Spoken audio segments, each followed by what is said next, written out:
ya veo algunas caras conocidas.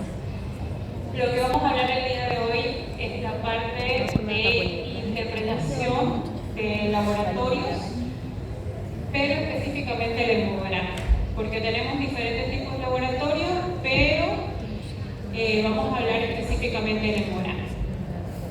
Entonces, ya, empezamos ahí. Estos son todos los laboratorios que nosotros como médicos deberíamos manejar. Es más, cuando ustedes ingresen al internado, seguro que van a revisar muchas historias clínicas y dentro de esas historias clínicas está la parte de laboratorio. Y cuando vean la parte de laboratorio se van a encontrar con todos esos que ven ahí. Hemograma, coagulograma, todos los perfiles bioquímicos, como son perfil diabético, hepático, renal, lipídico, cardíaco, se van a encontrar con el examen de orina y los coproparasitólogos. Esos son los laboratorios básicos que deberíamos manejar. Por el tiempo, el único laboratorio que puedo el día de hoy presentarles es el hemograma, y es el laboratorio que más se solicita y con el laboratorio que todos los días van a lidiar. ¿Listo? Entonces, ¿por qué pedimos un hemograma? Para saber por qué pedimos un hemograma, tenemos que saber primeramente que el hemograma es un laboratorio base, sea que mi paciente esté sano o sea que yo quiero ver una patología en él. Pero el hemograma es un laboratorio de base. Nos permite hacer un screening del paciente, nos permite tener una certeza en el diagnóstico y sobre todo nos permite ver tres valores muy importantes: detectar una anemia, detectar y darle nombre y apellido a una infección y ver si mi paciente está con un proceso inflamatorio. Esos son los más básicos respecto a un hemograma. Pero para que podamos entender todo lo que es relacionado a un hemograma, nosotros necesitamos recordar un poquito lo que es la composición de la sangre, porque obviamente el hemograma se hace en base de la sangre. Entonces, nosotros ahorita, circulando en nuestro organismo, tenemos aproximadamente 5 litros de sangre. Esos 5 litros de sangre corresponden al 100%. Si nosotros dividimos ese 100%, la literatura menciona que entre el 55 al 60% de mi sangre circulando es plasma y solamente el 40-45% son células sanguíneas. O sea, lo que nosotros más tenemos es plasma y ese plasma 90% es agua. Entonces, cuando nosotros tenemos una pérdida de sangre, más que perder glóbulos rojos, glóbulos blancos y plaquetas, vamos a perder agua. Entonces, lo primero que tenemos que hacer para estabilizar al paciente es esa agua. Entonces, para eso tenemos el uso de cristaloides, coloides, antes de pensar en una transfusión de sangre. El otro 45 a 40% que son las células sanguíneas es lo que vamos a hablar el día de hoy. Son los glóbulos rojos, los glóbulos blancos y las plaquetas. Entonces, aparte que sabemos que la sangre es un líquido conjuntivo especializado y que está conformado por las células sanguíneas. Entonces, ¿quién forma esas células sanguíneas que nosotros tenemos en el plasma? Lo forma la médula ósea. ¿Y qué es la médula ósea? Yo la comparo a la médula ósea como esa máquina que ven ahí. Esa máquina que nos da soda, agua, galleta o lo que nosotros le pidamos. ¿Por qué? Porque mi médula ósea es una máquina productora de células sanguíneas. Mi médula ósea me va a dar lo que mi cuerpo le pide. Por ejemplo, esa máquina, si yo le pongo 5 bolivianos, porque esa máquina me dice la cantidad de dinero que yo tengo que poner para el producto que yo elijo. Si me dice que tengo que poner 5 bolivianos para sacar una botella de agua, y si yo pongo 3 bolivianos, no me va a dar una botella de agua. Y si pongo 5 bolivianos, no me va a dar una botella de agua a la mitad. Me tiene que dar un producto entero y bien hecho. Lo mismo pasa con mi médula ósea. Cuando yo necesito glóbulos rojos, mi médula ósea me va a dar un glóbulo rojo listo para funcionar, maduro con todas sus funciones. Si mi cuerpo necesita un glóbulo blanco, me va a dar un glóbulo blanco listo para funcionar. Y si necesito una plaqueta, mi médula ósea me va a dar una plaqueta lista para funcionar. Pero ¿qué pasa con esta máquina? Esta máquina máquinas a corriente. Si hay un bajón de luz, deja de funcionar. Si yo le pongo un billete en vez de los 5 bolivianos, no me va a dar mi producto. Si yo golpeo esta máquina y la daño, no va a funcionar. Lo mismo pasa con la médula ósea.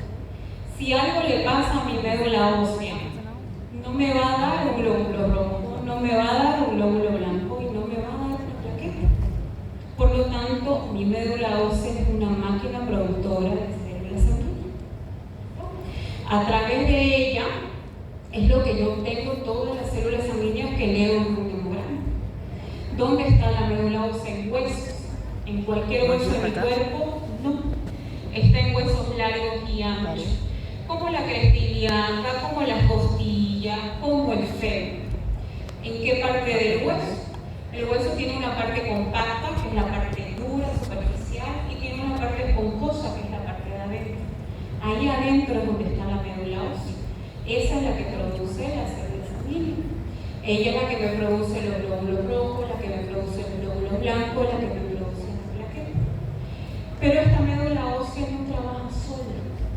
Necesita de estimuladores, necesita de señales que le digan: médula ósea necesito glóbulo rojo, médula ósea necesito glóbulo blanco o necesito plaquetas.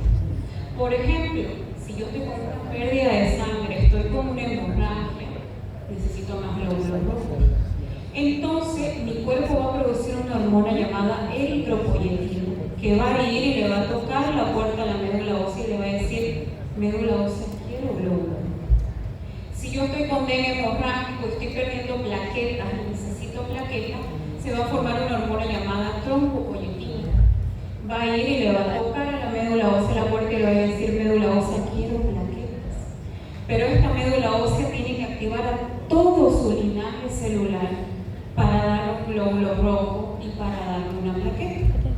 Y eso lo hace gracias a la célula madre sanguínea. Esta célula madre sanguínea produce 2 células hijas. Esta célula madre es totipotente. Tiene la capacidad de darle la información genética idénticas a sus células hijas. Estas células hijas son 2.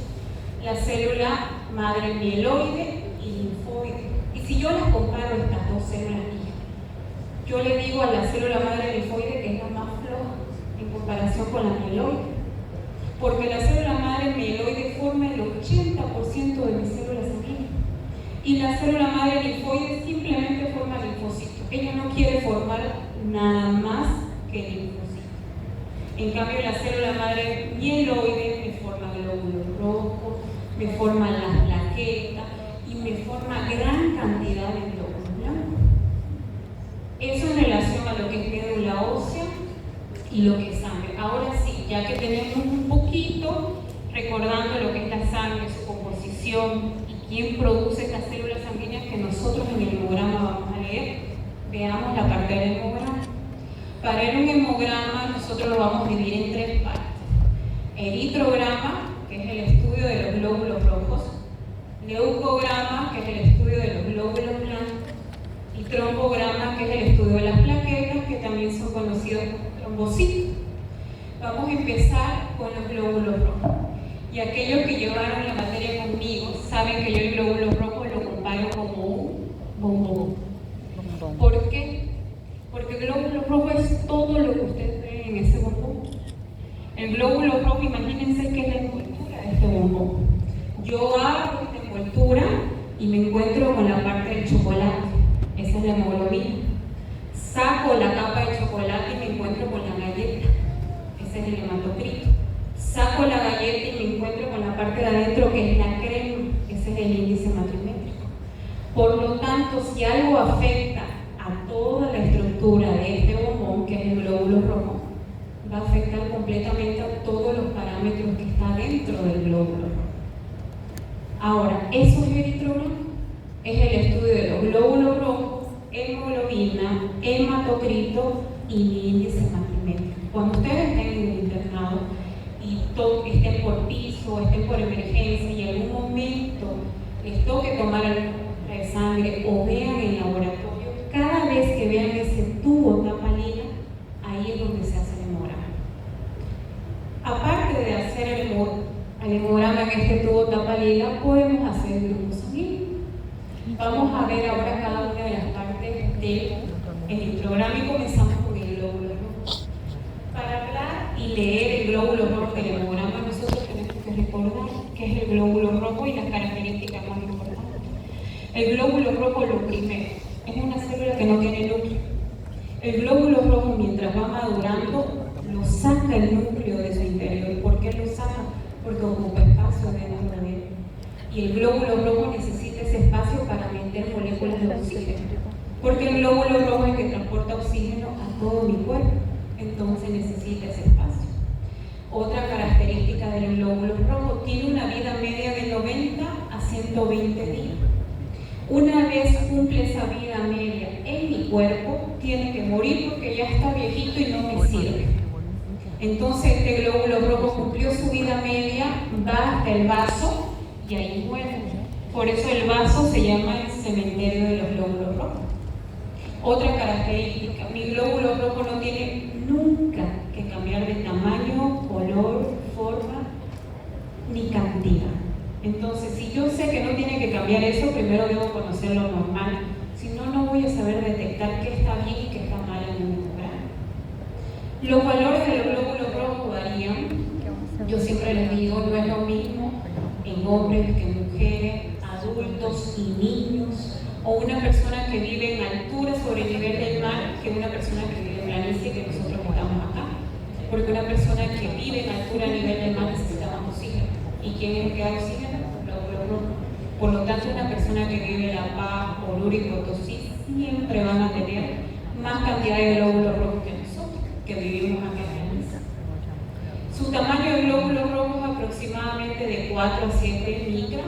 Tiene una forma bicóncava con una membrana muy flexible, porque este glóbulo rojo tiene que atravesar por todas las barreras, por todos los vasos sanguíneos. Y el glóbulo rojo maduro es llamado así, eritrocito o hematíes. Pero cuando está inmaduro es llamado reticulocito. Mi médula ósea no me va a dar un glóbulo rojo maduro, pero en excepciones sí me lo va a liberar cuando mi cuerpo necesite. Imagínense que yo estoy con una hemorragia grado 3, grado 4.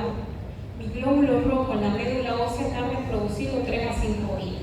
¿Será que en una hemorragia grande mi cuerpo puede esperar 3 a 5 días para producir más glóbulos rojos? No. Entonces la médula ósea le va a decir a los glóbulos rojos inmaduros, llamados reticulocitos, yo te voy a dejar salir a la sangre de manera inmadura para que ayudes al transporte de oxígeno.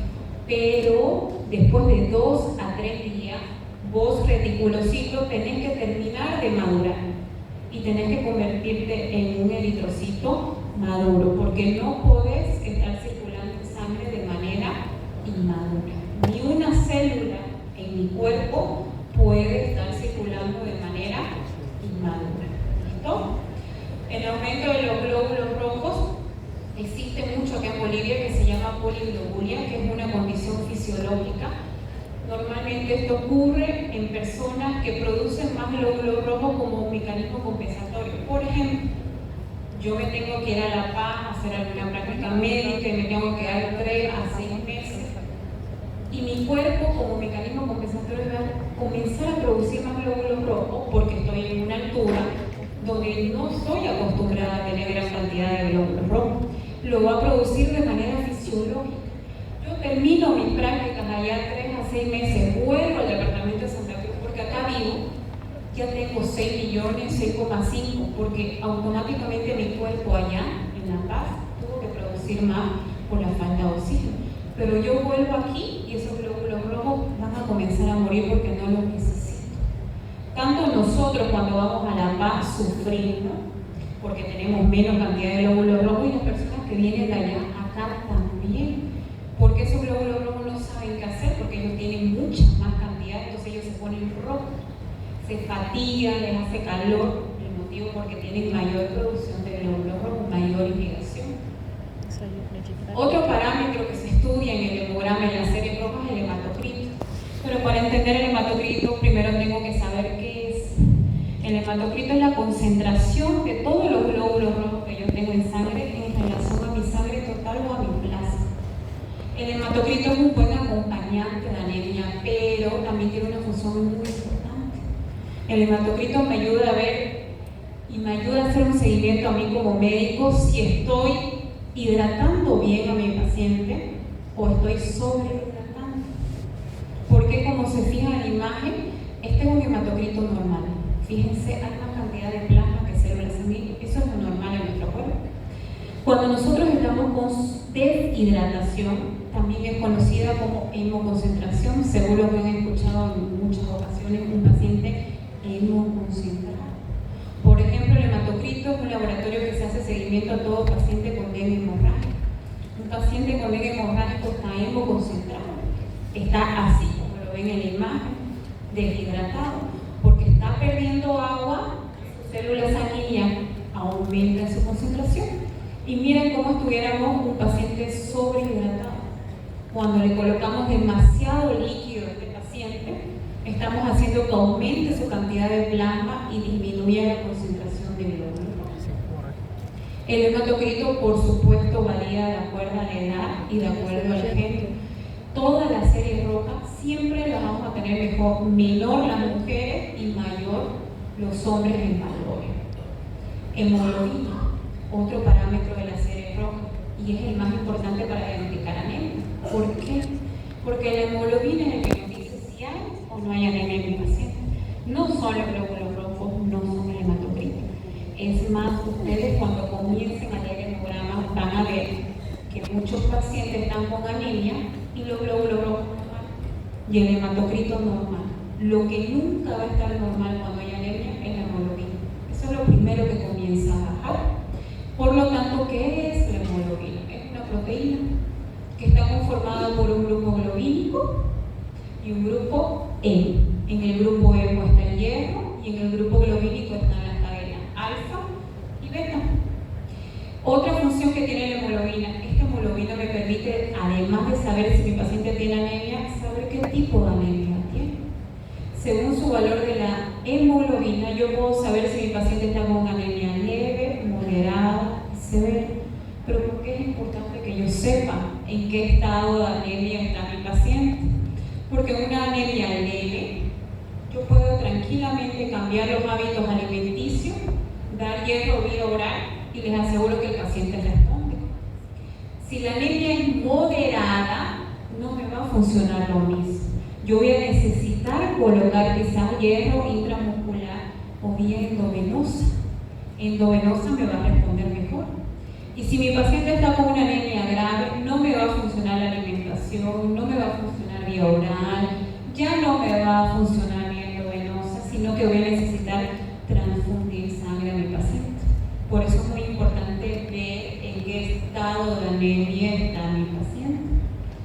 También la hemoglobina me permite clasificar la anemia según su color específicamente, en base al índice hematrímetro.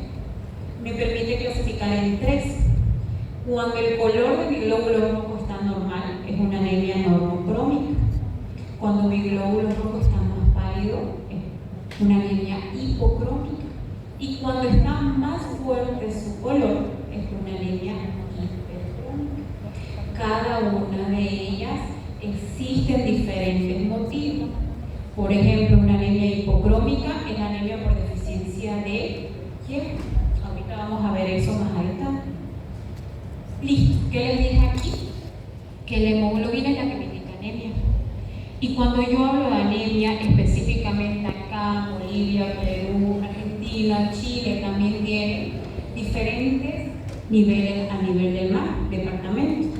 Por lo tanto, cuando yo hablo de anemia, tengo que considerar 3 factores. Si no lo considero, no voy a dar un buen diagnóstico de anemia.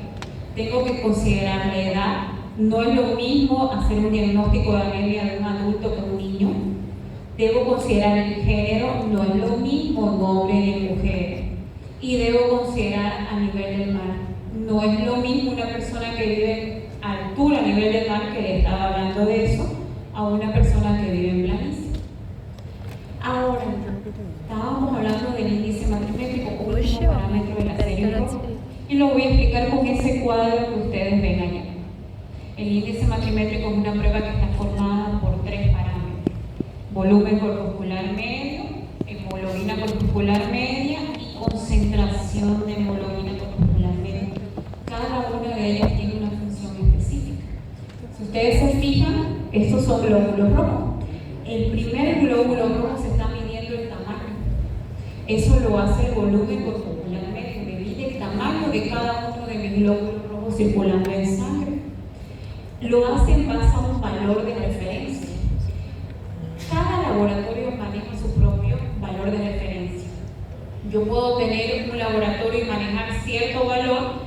Mi compañero o mi compañera puede tener otro laboratorio y manejar otro valor, y no quiere decir que uno esté mal o el otro esté bien. Va a depender de qué. Depende de qué equipo utiliza ese laboratorio, de qué reactivo utiliza ese laboratorio. Por lo tanto, los valores normales no lo da la literatura. Los valores normales de un laboratorio lo da el propio laboratorio, según el equipo y el reactivo que utilice. Es por eso que ustedes en diferentes libros ven diferentes valores normales, porque no lo da mi literatura, lo da el laboratorio. Entonces, el volumen corpuscular medio me mide el tamaño. Cuando el valor que tiene mi paciente es menor al valor de referencia, quiere decir que los glóbulos rojos están chicos. Eso se denomina microcitosis.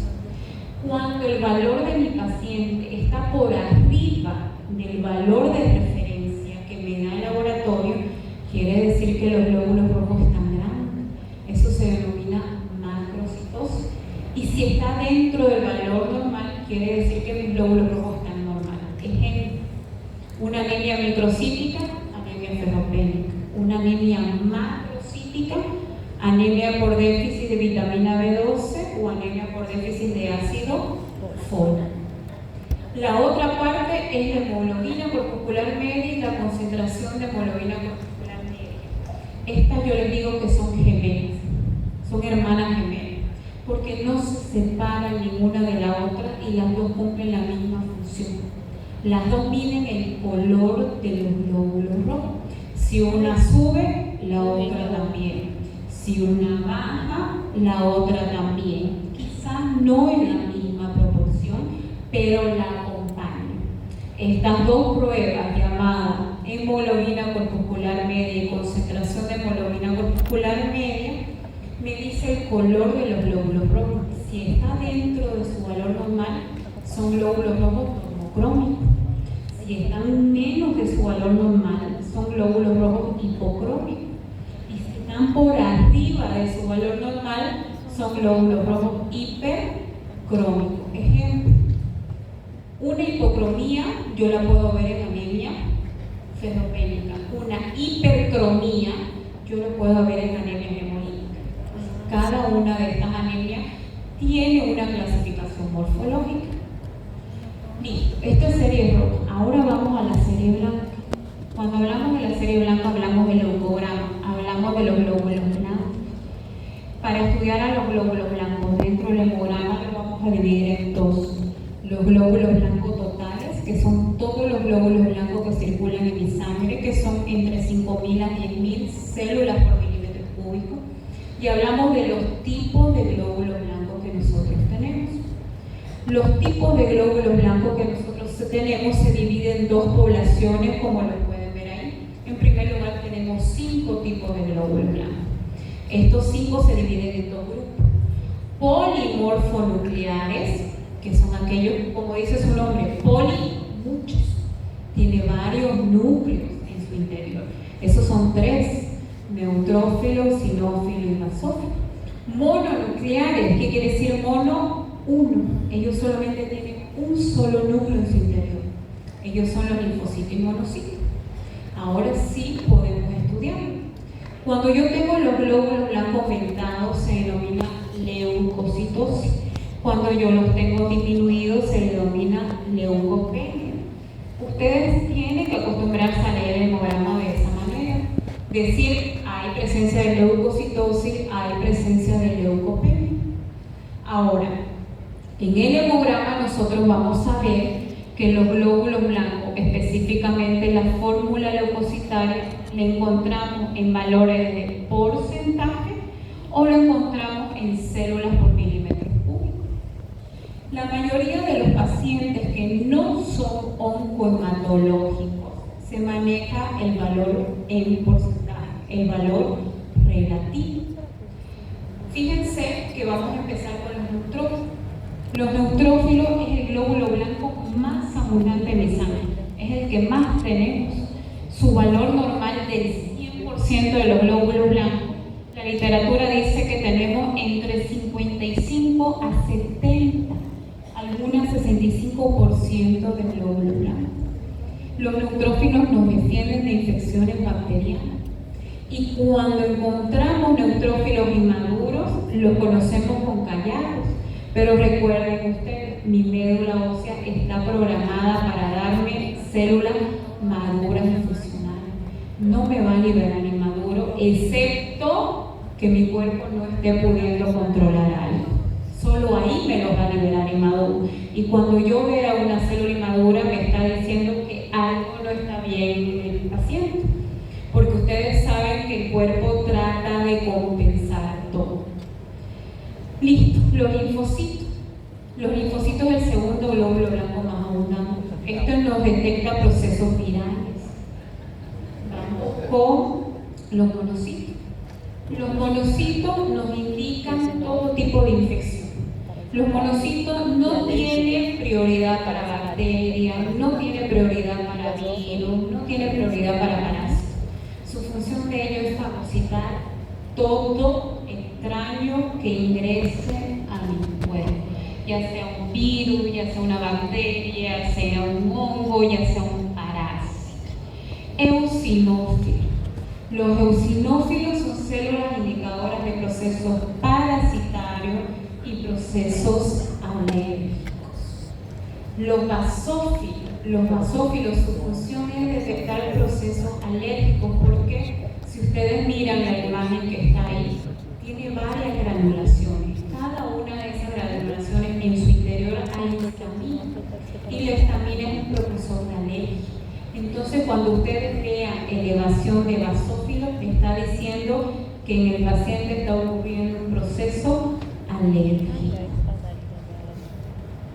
Ahora, estos dos parámetros se tienen que aprender muy bien, porque en algún momento se van a tocar con una desviación a la izquierda o una desviación a la derecha. Clínicamente el paciente no va a dar señal, pero el diagnóstico final lo da el hemograma. El hemograma es el que nos dice si el paciente está con una desviación a la izquierda o está con una desviación a la derecha. ¿Cuál es la diferencia? Desviación a la izquierda por procesos bacterianos, desviación a la derecha por procesos virales. Ahora, ¿qué voy a encontrar en una desviación a la izquierda? 3 parámetros. Si encuentro 1, no es desviación a la izquierda. Si encuentro 2, no es desviación a la izquierda. Para que yo diga que hay una desviación a la izquierda, tienen que estar los 3, sí o sí. ¿Qué tiene que estar? Tiene que haber una leucocitosis, pero una leucocitosis bien marcada, arriba de 20.000, 25.000, 30.000. Tiene que haber neutrofilia, pero una neutrofilia bien marcada, arriba del 80%. Y tiene que haber presencia de callado, que son los neutrófilos inmaduros, igual o mayor al 5%. Encuentro estos 3 parámetros en el hemograma y mi paciente está con una desviación a la izquierda. ¿Qué pasa con la desviación a la derecha? Igual voy a encontrar 3 parámetros. Voy a ver una leucocitosis arriba de 20.000. Muy raras ocasiones voy a ver leucopenia.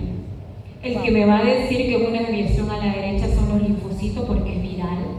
Va a haber una linfocitosis bien marcada, arriba del 50%. Y un detalle muy importante en la desviación a la derecha: va a haber neutrófilo hipersegmentado. Si el hemograma me muestra estos 3 parámetros, mi paciente está con una desviación a la derecha. Ahora sí, ya vimos todo lo que es serie roja, vimos todo lo que es serie blanca, entremos a la última parte del hemograma, que son las plaquetas y BCG. Bueno, las plaquetas, en la literatura hay un poco de discordancia. Se dice que las plaquetas son células, otras literaturas dicen que las plaquetas son fragmentos celulares. ¿Por qué se dice que son células? Porque a una célula madre hematopoyética, porque dicen que son fragmentos celulares, porque las plaquetas salen del mecariocito. El mecariocito explota porque es una célula enorme, y cuando explota, esos fragmentos que libera son las plaquetas. Por eso son llamadas fragmentos celulares. Las plaquetas tienen una función muy importante, forman el trombo plaquetario, y a través del trombo plaquetario se activa la hemostasia primaria. O sea que si yo tengo un paciente con problemas de plaqueta, no se va a activar la hemostasia primaria, y si no se activa la hemostasia primaria, no se activa la hemostasia secundaria, y si no se activa la hemostasia secundaria, mi paciente nunca va a dejar de sangrar. Entonces, antes de pedir un coagulograma, debo pedir un hemograma, y tengo que estar segura que mis plaquetas estén funcionando bien, porque la hemostasia secundaria depende primero de la hemostasia primaria. El aumento de las plaquetas se llama trombocitosis y la disminución se llama trombocitopenia. Los dos extremos es peligroso. Si yo tengo trombocitopenia, no formo el trombo plaquetario y mi paciente no deja de sangrar y se puede morir por un shock hemorrágico. Pero al otro extremo, si mi paciente tiene demasiadas plaquetas, va a formar trombo. ¿Y qué pasa cuando yo formo trombo de manera excesiva? Estos trombos se pueden desprender, viajar por la circulación y llegar a 3 órganos muy importantes: cerebro, y forma un tromboembolismo cerebral; corazón, y forma un tromboembolismo cardíaco; o pulmón, y forma un tromboembolismo pulmonar. Lo mismo que el glóbulo blanco, que me olvidé comentarles anteriormente. ¿Qué le tengo miedo? ¿A qué le tengo más miedo? ¿A una leucocitosis o a una leucopenia? La leucocitosis, la literatura dice que el 90% es de origen bacteriano. Yo le coloco antibiótico vía endovenosa a mi paciente y esos glóbulos blancos van a comenzar a responder y van a comenzar a bajar, a bajar, a bajar, a bajar, hasta normalizarse. Pero la leucopenia no existe un medicamento que yo le pueda colocar a mi paciente y esos glóbulos blancos no hay. La mayoría de los casos, cuando mi paciente tenga leucopenia, es porque su sistema inmunológico está fallando. Y las enfermedades autoinmunes son las más complicadas, porque no tienen un órgano diana, tienen más de un órgano afectado. Entonces, yo le temo más a las leucopenias que a las leucocitosis. Y terminamos con el hemograma, con esta prueba llamada BCG. Seguro muchos las conocen, forma parte de un hemograma. La BCG, en su abreviación, quiere decir velocidad de eritrosedimentación globular. Es una prueba que me indica inflamación. Esa es su única función en el hemograma. Me está diciendo que el paciente está con un proceso inflamatorio. Ahora, como médico, nosotros tenemos que averiguar dónde está iniciando ese proceso inflamatorio. Esa es la función. Fíjense, las mujeres somos proinflamatorias, más que los varones. Por lo tanto, nuestros valores de BCG es más alto en comparación con el varón. ¿Y qué pasa si nosotros encontramos pancitopenia en el paciente? En primer lugar, ¿qué es pancitopenia? Es cuando todo está bajo. Miro el hemograma, serie roja, baja. Glóbulos blancos, baja. Plaqueta, baja. Cuando todo está bajo, eso se denomina pancitopenia. Esta pancitopenia puede ser de origen central, que el problema sea médula ósea, o puede ser de origen periférico, que mi médula ósea está a 100 puntos, las produce, las libera, pero algo afuera está esperando a estas células sanguíneas para destruirlas.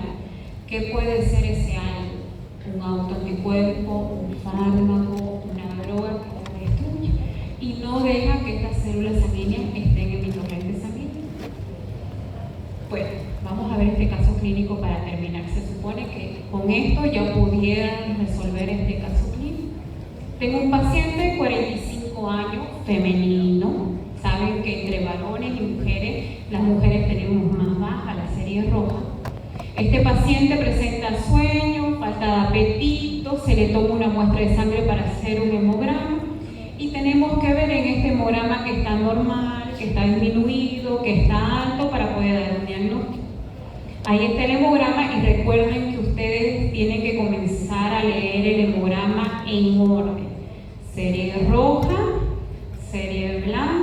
y luego las plaquetas. Entonces, comencemos a leer en orden. Primero, identifiquemos toda la serie roja en el hemograma. ¿Cuál era la serie roja? Glóbulos rojos, hematocrito, hemoglobina y el índice matrimétrico. Fíjense que este paciente tiene 4 millones de glóbulos rojos. Es mujer, está completamente normal su glóbulo rojo. Tiene un hematocrito de 35, para mujer se considera normal 35 a 42, pero tiene una hemoglobina de 11. La Organización Mundial de la Salud dice que una mujer por debajo de 12 gramos de cilindro de hemoglobina es inicio de anemia, y para un varón por debajo de 13 es un inicio de anemia. Entonces, muchas veces ustedes se van a topar con casos así, que el glóbulo rojo esté normal, que el hematocrito esté normal, y el único que esté bajando es la hemoglobina. Por lo tanto, ¿mi paciente tiene anemia? Sí. ¿Qué tipo de anemia? Leve, en primer lugar, en base a la hemoglobina. Ahora miremos el índice matrimétrico. Obviamente, ustedes al lado siempre van a tener el valor de referencia. El volumen corpuscular medio de su paciente está a 70 fetolitros. Les digo su valor normal. Su valor normal es de 86 a 96. Por lo tanto, está bajo. Cuando está bajo, estamos hablando de microcitosis. La hemoglobina corpuscular media y la concentración de hemoglobina corpuscular media, acuérdense que les dije que eran como hermanas gemelas, siempre están juntas, una acompaña a la otra. Estas dos están bajas, la hemoglobina corpuscular media, su valor normal es de 24 a 29 picogramos aproximadamente, y la concentración de hemoglobina corpuscular media, su valor normal va de 34 a 36, algunas literaturas de 35 a 39. Entonces, pueden ver que la hemoglobina corpuscular media está baja. Cuando está baja se denomina hipocromía. Por lo tanto, el diagnóstico para la serie roja sería una anemia leve, microcítica, hipocrómica. Ahora sí nos toca leer la serie blanca. ¿Qué era la serie blanca? Los glóbulos blancos totales y la fórmula leucocitaria. Miren, los glóbulos blancos de su paciente están 11.500. La literatura dice que los valores normales de 5 a 10 y algunas literaturas dicen de 4 a 11. Su paciente tiene 11.500. Entonces hay una leucocitosis. ¿Qué les dije? La mayoría de la leucocitosis por una infección y de origen bacteriano en la mayoría de los casos. Para confirmar eso, yo tengo que mirar la fórmula leucocitaria. El hemograma me da nombre y apellido a mi infección. ¿Quién me da el nombre? Los glóbulos blancos totales. ¿Quién le da el apellido a mi infección? La fórmula leucocitaria. En este caso, los neutrófilos están aumentados 85%. El valor normal es de 55 a 65. Este paciente tiene 85. Por lo tanto, tiene una infección bacteriana. No puedo decir desviación a la izquierda. ¿Por qué? Para que haya una desviación a la izquierda tienen que estar los tres. No están los tres, simplemente es una infección bacteriana. Si estuvieran los callados 5%, ahí digo desviación a la izquierda.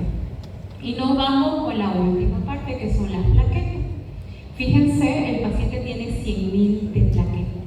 El valor normal de la literatura dice de 150.000 a 500 y otras a 400.000. El paciente tiene 100.000. Quiere decir que no tiene una buena cantidad de plaquetas. Por lo tanto, no hay una buena formación de trombo plaquetario y por lo tanto está afectando la hemostasia primaria. ¿Listo? En resumen, la serie roja me permite detectar la anemia y el tipo de anemia. La serie blanca me permite darle nombre y apellido a mi infección, además que me ayuda a detectar inflamación. Las plaquetas me ayudan a valorar la hemostasia primaria gracias a la formación del trombo plaquetario, y la BCG, que no me debo olvidar, es la indicadora de proceso inflamatorio. Para confirmar ese proceso inflamatorio, yo como médico tengo que pedir una prueba que me acompañe a mi diagnóstico, que se llama PCR, proteína C reactiva. Y algo muy importante, la anemia nunca es un diagnóstico final. Siempre tengo que detectar de dónde está originando la causa, si es por hierro, si es por vitamina, si es hereditaria, genética o hay un daño de la hemoglobina. ¿Alguna pregunta hasta aquí? ¿Me puede ayudar? Yo lo voy a mirar, usted va a mirar. Y las dos primeras personas que levanten la mano, usted le entrega el micrófono. No sé si alguien quiere participar. Ya que no me preguntan, yo voy a preguntarle. ¿Quién? Você não sabe, não. Deixa eu até parar aqui.